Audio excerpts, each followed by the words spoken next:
Hi, guys. Dave G here. Hey, welcome back to the Restart Small Biz Speaker Series. If you're not familiar with the show, we have a weekly show. Each week, we have inspirational and insightful guest speakers like Sam Lepak, who's going to obviously be discussing Facebook advertising for the small business. Just a couple things before we get started today. We have our first sponsor, so we decided we're going to start taking sponsors. So our first sponsor is Fuse Creative, and Fuse provides graphic design services for small businesses and startups. In fact, they did all of the graphic design for the book, Restart Small Biz, the Guide to Thriving During Chaos. They also do all our graphic design for StreamYard, social media, and you can go to fusecreative.co. That's FUZECREATIV.co. And they're a great source of graphic design, again, for small businesses and startups. So without further ado, we'd like to give a big welcome to Sam Lepak. Sam was a student entrepreneur here, actually at UW-Whitewater, one of the rock stars, as they call them.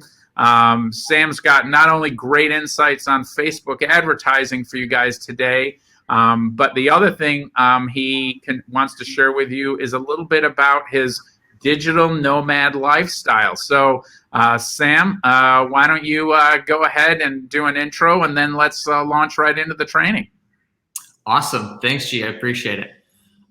Sweet. So basically, as Dave G said, you can go to the first slide. As Dave G said, I'm born and raised in Wisconsin, graduated UW-Whitewater in 2018, and since then, I've pretty much been a digital nomad for the last 2 years, traveling to 25 plus countries. And currently I'm hiding out since COVID kind of started in Cancun. So that's pretty much a little bit about my background. I'm big into meditation, learning Spanish, and then just finished a book in the digital nomad space. So yeah, that's a little bit more about my background from a professional standpoint. So my first, venture into paid media specifically was basically an agency in college to pay for tuition.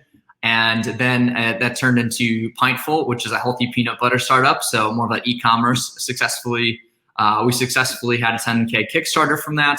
And then after graduating, I went ahead and led marketing and a product development team at Yacht Life. They're a generator portfolio company. And then shortly after that, I made the transition into agency life. So I've been at Galactic Fed, the logo up in the upper left-hand corner there, for about a year and a half. And my official position is Director of Paid Media.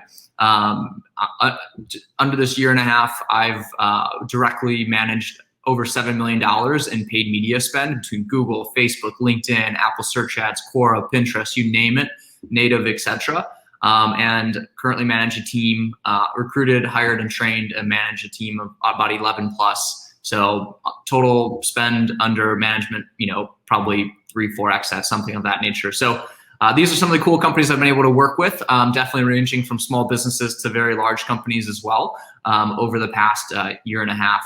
But more importantly here, I'm here to talk about Facebook ads and how it can help your business specifically, grow and take it to the next level without having to hire an expensive agency or something else of that nature, right? How can you get these small, quick wins? That's really what I'm focused on here today, to give you some of these golden nuggets. So really the big first question kind of goes into, it's like, why should my business use Facebook ads, right?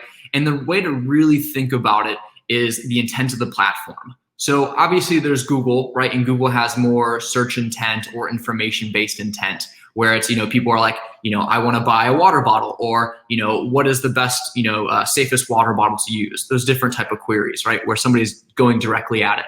However, on the other side, Facebook, more of a paid social platform, is more based on just kind of an entertainment element, where you're scrolling through Facebook, you're scrolling through Twitter, you're looking to be stopped, you're looking for a pattern interruption to stop what you're doing, grab your attention, suck you in for a little bit, and then maybe have you do a micro commitment, right? By tapping on on a tweet or tapping on a call to action button to get you, to their website or something else of that nature.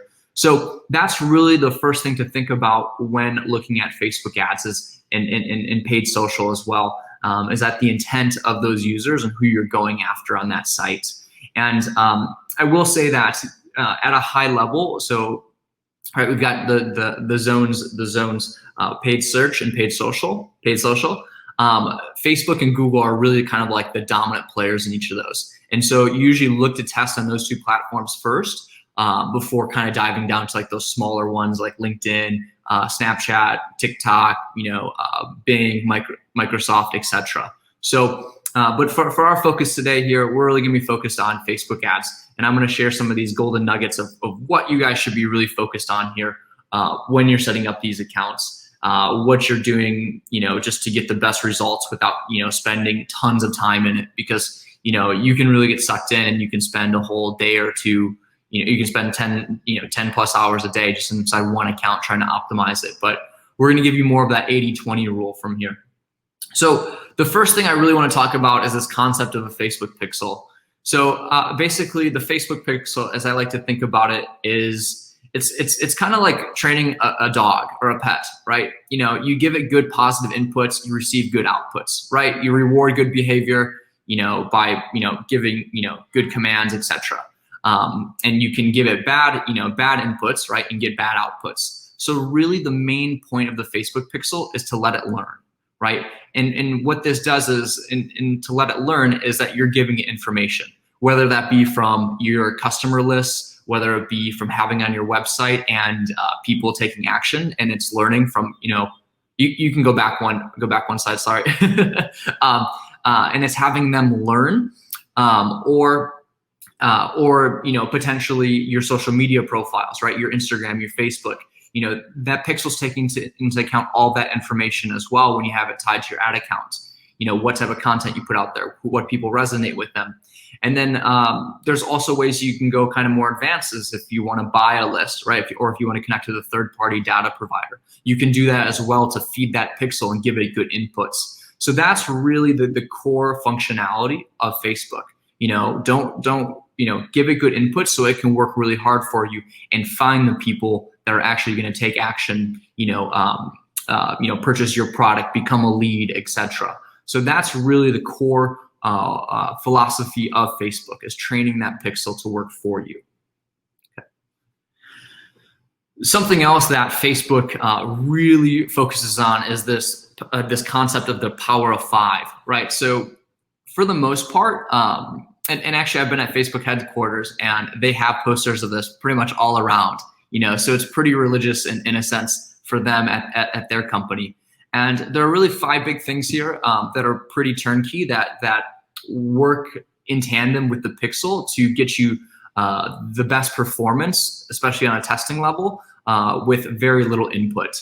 I definitely recommend, for the most part, using all 5 of these. They're pretty easy to set up, right? We've got the account simplification, so very small amount of campaigns, campaign budget optimization. You can turn on a click or toggle a button, and it gets you, it basically allocates your spend for you. Dynamic ads is basically you give it a tons of inputs for headline, creative, copy, etc. It finds the best combination for you. Advanced auto matching is a toggle. And then automatic placements is probably the one that I would not recommend using. Reason being is that there's a lot of wasted inventory on ads, and as well as other like third-party networks. The third-party network of Facebook ads isn't as strong. I would recommend specifically advertising your place, or having Facebook placements on all of the Facebook placements, and the Instagram placements as well. You could probably leave out Messenger as well, but we usually see those have very little return unless it's retargeting and you have a really small audience. So I would really focus on there. There's a pretty easy link if you want to check out more about the Power of 5. You can just type in Facebook Power of 5, and Facebook has a nice landing page for it. But definitely recommend whatever you do in an account, you kind of stick to these Power of 5. Something else that's really important to know, either if you've started advertising on Facebook or you've not, is to understand, what the platform can actually do for you. a lot of small businesses don't have a huge customer list, or they don't have a huge budget. And I want to make it really clear is that it's not like turning on a faucet and it just rains purchases for you. It's not that easy, right? You have to give it really good inputs, as I mentioned. So one of the big things to evaluate is that if you're actually getting there and how much longer you need to keep, spending money to see results is basically where you are in the learning phase. So basically Facebook says, hey, I need 50 types of this desired action, whether it be an add to cart, a purchase, a lead, to be able to understand who we should be going after and serving these ads to. So while it may be frustrating at first, and you're gonna have to spend some money, you don't see a direct, return on investment in the first, $1,000, few $1,000s you spend, it's important to keep giving Facebook that data. And we see so many clients, I see so many accounts that they don't give it that enough volume or enough chance to let Facebook learn and actually do the heavy lifting. One rule that I would set is that you want to have enough budget in that 7-day window to get you 50 conversions. So let's say, for example, you get a cost per lead of cost per lead of $20, right? And 20 times 50, right? That's $1,000 that you need to be able to spend to be able to get those. That's especially if you don't have any customer base or you don't have any lead base, you don't have good information to give to Facebook. So that's one way to think about it. Another good way too, this is kind of more an advanced strategy, but if you don't have enough purchases, you can work one step up in the funnel. So maybe you have a 1,000 add to carts, but only 10 purchases. Then optimize for add to carts and then start working your way down the funnel if you have enough conversion volume there. Okay. The other big thing that, that a lot of time should really be the majority of your time once you have your campaign set up should be going into new copy and creative. This is really where you take an ad account from 1.0 ROAS to a 4 or a 5, and you really start building out these golden eggs of ad creative and assets. The way to really think about it is that when somebody is scrolling through Facebook or Instagram, the first thing that they see on an ad is the creative, right? The creative is probably the most important, right? It's got to be a pattern interruption. I've seen stuff that, they turn the image sideways or upside down. They use black and white, usually high contrast in background, and the person usually work pretty well as well. But that creative is really important. More short and sweet videos. Most people don't have their sound on, so make sure if you have any video with audio, right, and it has somebody speaking to get the subtitles. There are some tools out there that can do that for free. And so that's like the big focus for creative. And then people's eyes go down to the headline, which is basically the text right below the creative. And then to the right of that is the call to action button. So that's where they usually go second. And then third will be up to the top of primary text. So if you're going to focus your time on creating new ads, right, you should focus your time in that proportion of on that list I just gave there, or on that order of that list I just gave there, in terms of where you should spend the most amount of time. So obviously, the most on the creative aspect of it, and then you can obviously see. You just go back real quickly. You can obviously see dynamic creative, how it works, right? You give it all the inputs and you get the winners out of all the combinations. And then this is basically the framework that we've used. We've scoured through tons of copywriting books, etc. But we really find out how to move people through your journey from people who are unaware to your most aware. Usually, it just depends on where they are, what type of messaging really resonates with them. And the way to think about Facebook ads is that all it is a micro commitment to get them, to the next step of the journey, and also to the next step of your funnel, right? Or your growth loop, whatever terminology you like to use. And so that's all that it is, to get them to click.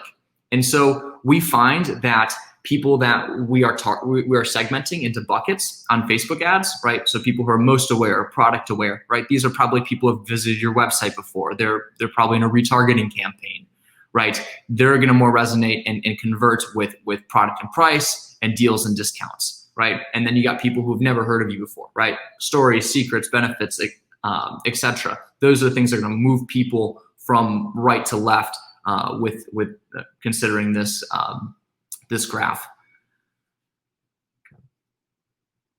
Awesome. And then another area I think that a lot of people really miss out on is audience insights. So right, you're going after a certain segment of people, right?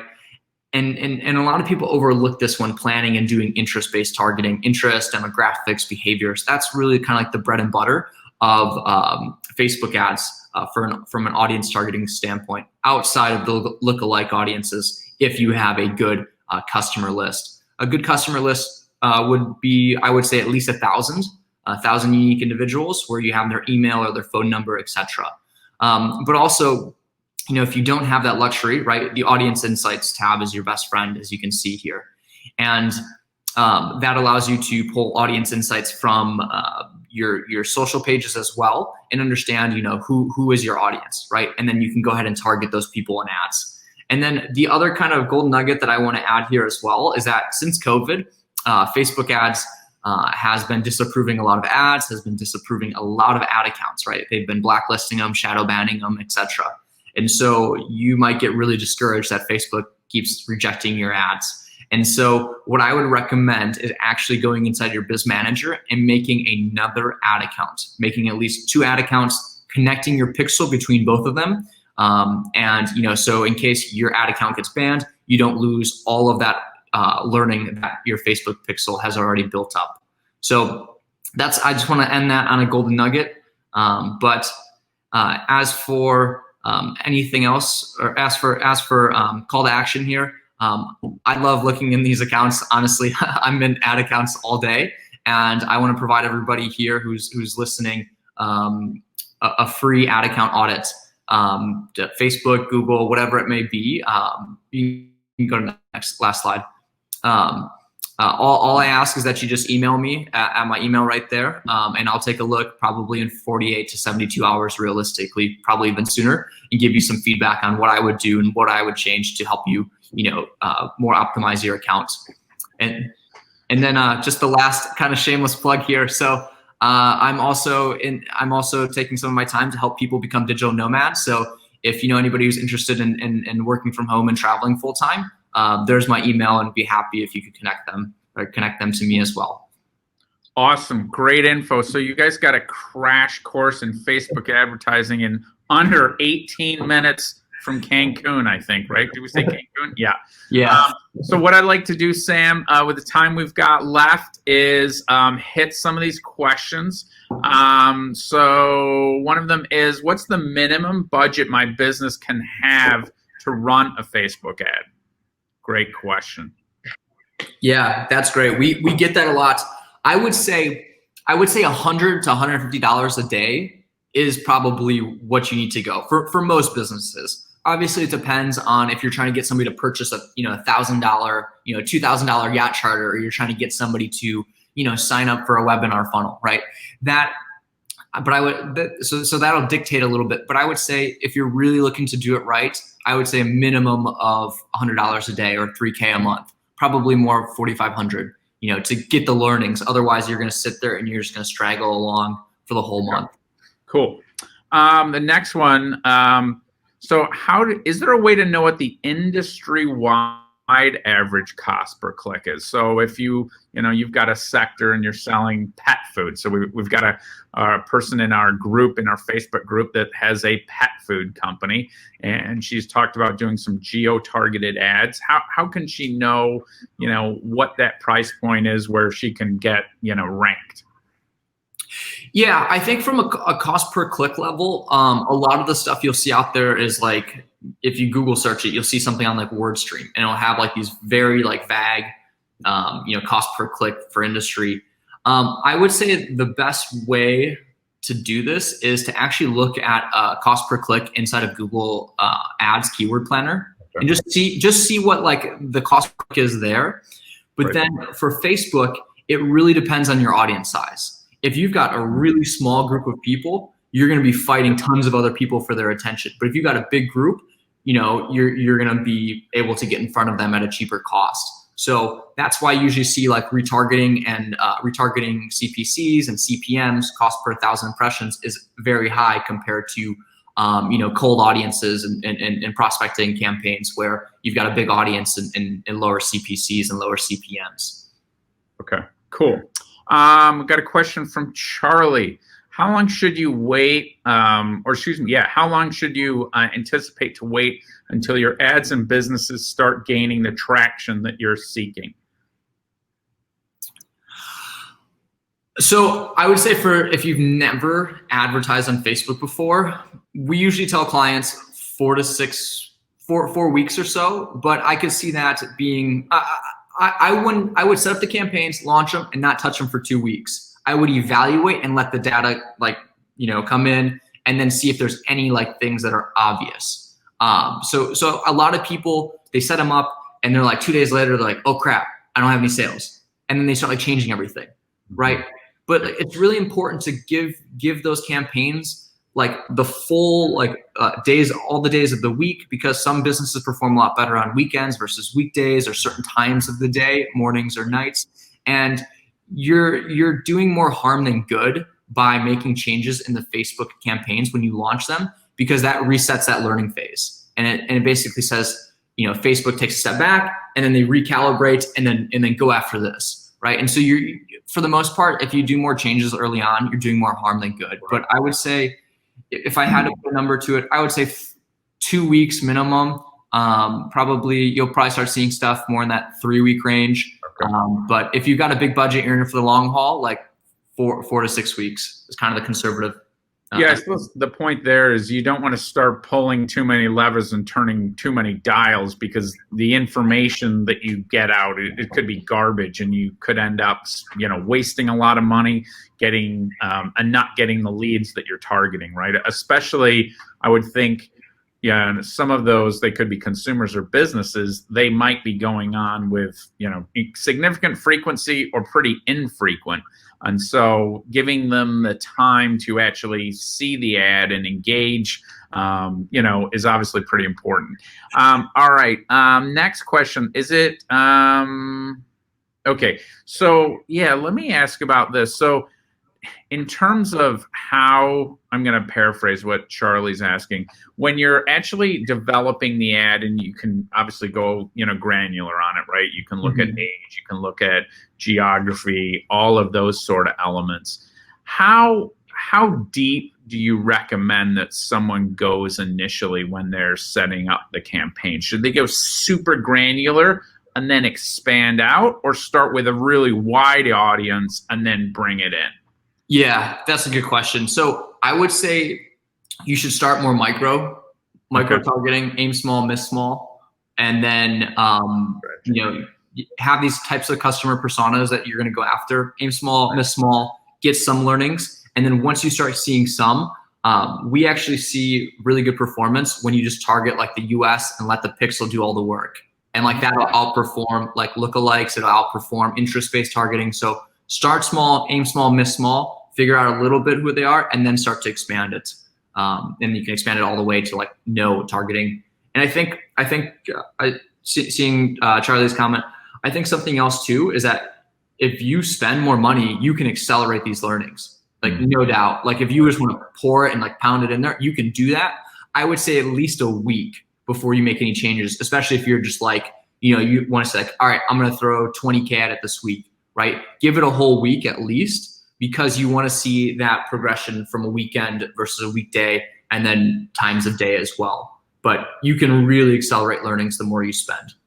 So another question, I mean, we've focused on the advertising within Facebook itself. What about, do you guys recommend that you advertise on other platforms simultaneously, so you can see, which other platforms might be the most efficient and effective with, where you're using obviously the exact same copy, the exact same imagery or video or whatever, and so that you can compare those? Or do you recommend you just start out with Facebook or Google AdWords and then add on other platforms? Yeah, that's a really good question. I think it does come down to your budget a little bit. If you have enough budget, I would do Google and Facebook, just because those are the platforms you need to get it right on. if you don't get it right on those platforms, you're probably not going to get it right on any other platform, because those need a lot more data, like, LinkedIn or something smaller. So I would focus, if you have enough budget to do both of them, do both of them. But if you don't, figure out where your audience is, and if they have an intent, right, to like search and for information or buy, Right. or they want to be entertained. It's kind of like a demand generation. So your product. But I would say, that, it's definitely based on budget. That's Right. really what it comes down to. I think the other important thing there is, I get asked the question, where should I advertise? Should I start on X platform or Y platform? I mean, it really initially comes down to who are your customers and being really specific, right? Whether it's, personas, some sort of, could be geographical, age, income, whatever it is. But really thinking about and asking them, where do they go to get their information? Where do they go to spend their time? And then testing that out, right? So when I started Restart Small Biz back in March, I'm like, okay, well, what platform should I use? And, one of the presumptions was, okay, well, all small business owners hang out on LinkedIn. And I'm like, no, that's absolutely not accurate. And when I started thinking about it, I'm like, okay, well, if you're a contractor, you're probably part of a contractor association. Realtors, you're part of the realtor association, right? Printers, printing association. I'm like, well, I'm not going to be able to hit all of these folks and go into all these different associations. So I kind of sat back and say, well, where do business owners go? Well, that can be kind of geographic as well. So I actually stepped further back and said, wait, where are these people going as individuals, right? So, what I found, I ran a test with LinkedIn, and where I have, roughly 2,300 contacts, and I have 370 in my Facebook. And over the course of the last 3 weeks, we've gotten 140 small business owners in the Facebook group through Facebook.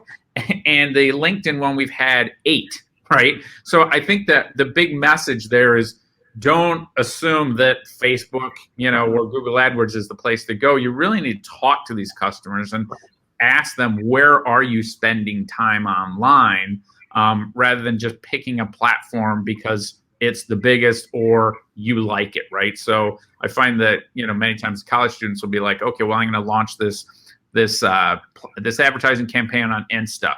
Well, okay, that's fine. But if your customers are in their, 50s and 60s, you might not want to start out there, right?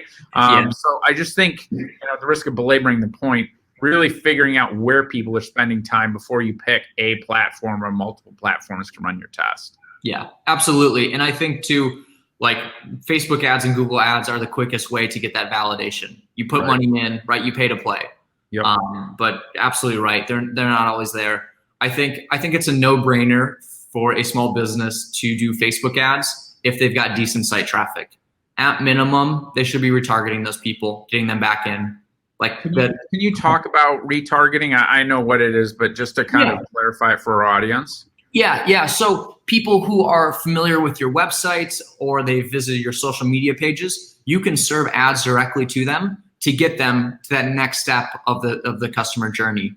And honestly, those are extremely profitable. I've done one I recently ran for a company. I think they had like a 17.5 return on ad spend. That's huge. So for every dollar they put in, they got $17.50 out.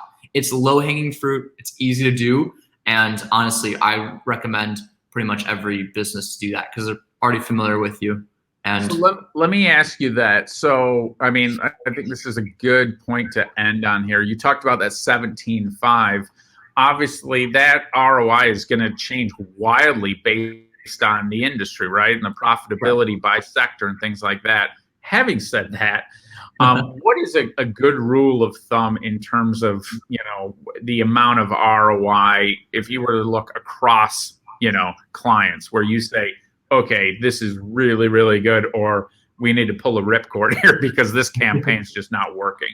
I think maybe like a catch-all, right? It's obviously dependent on each business, but I think a catch-all is that your prospecting should be break even. Okay.